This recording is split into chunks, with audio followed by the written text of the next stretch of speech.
Hello, this is 2015 May-June paper 1-3 and the question number is 15. It shows that an air bubble in a tank of water is rising with constant velocity. So that is we can say it has at even terminal velocity as well. Velocity. The forces acting on the bubble are x, y and z as shown here, x, y, z. So what it describes the three forces. So we have to identify the three forces given here are: one is the viscous force, one is the viscous drag or force, the other is the weight of the bubble, so weight of the bubble, and the other is the upthrust. So we have to identify which is x, which is y, and which is z. Since this body is moving with a constant velocity, we must have the sum of total upward forces should be equal to the sum of total downward forces. And since it is rising means that there is a great deal of upthrust force. There is a great deal of upthrust force. So as we know that the force of upthrust is always upward, and the force of gravity is always downward, so so since they are moving with constant velocity, and since these two are opposite, so what I can say is I can say force of upthrust on this bubble is upward, so this is force of upthrust, and the force of gravity should be like this, force of gravity. And now since it is going up, the viscous drag should be in downward direction.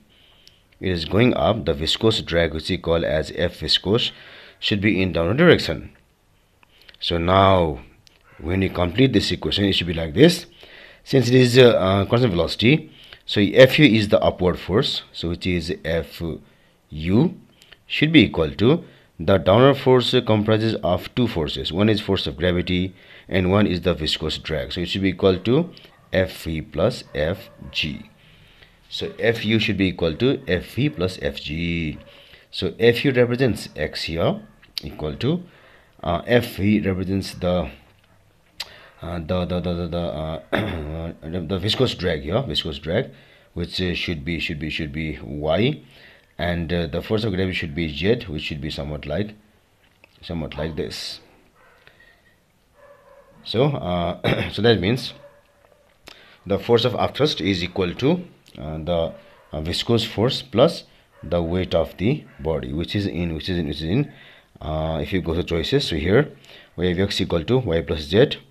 So z is the weight of the body, y is the viscous drag, and x is the upthrust. So choice C should be the correct answer. But one thing to remember here is why I have chosen the viscous force as lesser one, and the force of gravity or weight as the higher one. Why it can't be the vice versa or reverse as in choice number A? So it can't be vice versa because the air bubble rises in water with a very slow, very less velocity. So since it's less velocity, the viscous drag should be less, because in most of the cases the viscous drag or viscous force is depends on either V or V square. So when V and V square are less, Fe should be less. So that's why this y should be less, and z should be larger. So as we have already said, so z can't be the viscous drag, it should be weight, and y should be the viscous drag, which is the lesser one.